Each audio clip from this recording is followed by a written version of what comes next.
Setelah memahami konsepnya, mari kita lihat bagaimana implementasi nyata dari A/B testing pada konten Anda. Intinya adalah mengadu dua variabel atau angle yang berbeda. Misalnya, kita menguji versi A yang menggunakan angle harga and promo. Di sini, daya tarik utamanya adalah diskon dan penawaran harga yang bombastis. Kita adu dengan versi B yang menggunakan angle hasil and bukti, di mana kita lebih fokus menonjolkan testimoni pelanggan dan bukti sosial sebagai daya tarik. Jangan hanya melihat mana yang lebih banyak mendapat like, bandingkan metrik bisnis yang real seperti CTAR, CVR, CPA, hingga ROAS. Dengan data ini, Anda bisa menentukan secara objektif mana pesan yang paling efektif mengubah audiens menjadi pembeli, sehingga anggaran konten ke depannya bisa dialokasikan dengan jauh lebih cerdas. Setelah membahas A/B testing, mari kita masuk ke detail implementasi incrementality atau uplift test. Metode ini sangat krusial untuk membuktikan apakah kampanye Anda benar-benar menghasilkan penjualan tambahan atau hanya sekadar mengklaim apa yang memang sudah seharusnya terjadi. Dalam praktiknya, kita membagi target audiens menjadi dua kelompok besar. Area kontrol, kelompok ini sama sekali tidak diberi paparan kampanye.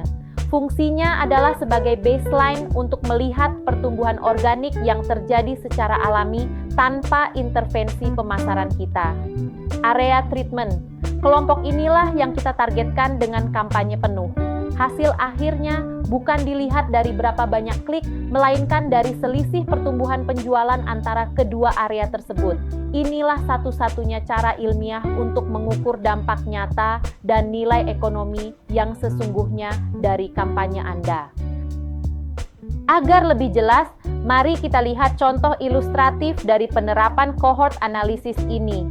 Di sini kita membandingkan 3 kanal utama, TikTok, Instagram, dan affiliate. Jika kita hanya melihat penjualan pertama, mungkin ketiganya tampak serupa. Namun, begitu kita bedah menggunakan repeat rate dan margin, terlihat perbedaan kualitas yang nyata. Misalnya, pada grafik ini, Instagram menunjukkan tingkat retensi yang lebih tinggi dibandingkan kanal lainnya. Analisis detail seperti ini sangat krusial agar kita bisa mengidentifikasi di mana sumber pelanggan yang paling loyal berada. Tujuannya jelas, mengoptimalkan anggaran pada kanal yang terbukti memberikan nilai jangka panjang, bukan sekadar kanal yang memberikan lonjakan trafik sesaat.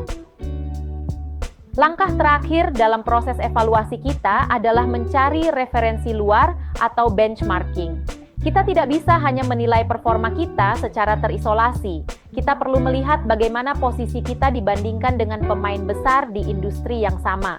Sebagai contoh, mari kita lihat data publik engagement sosial media e-commerce Indonesia pada Q1 2022. Kita bisa melihat Tokopedia memimpin dengan 145.000 engagements, diikuti Bukalapak dan Shopee.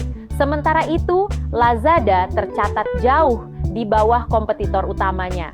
Data seperti ini bukan hanya untuk sekadar angka, tapi untuk bahan diskusi kelas.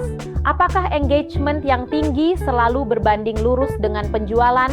Dan di posisi mana brand Anda ingin berada? Gunakan benchmark ini untuk menetapkan target yang ambisius, namun tetap realistis bagi bisnis Anda.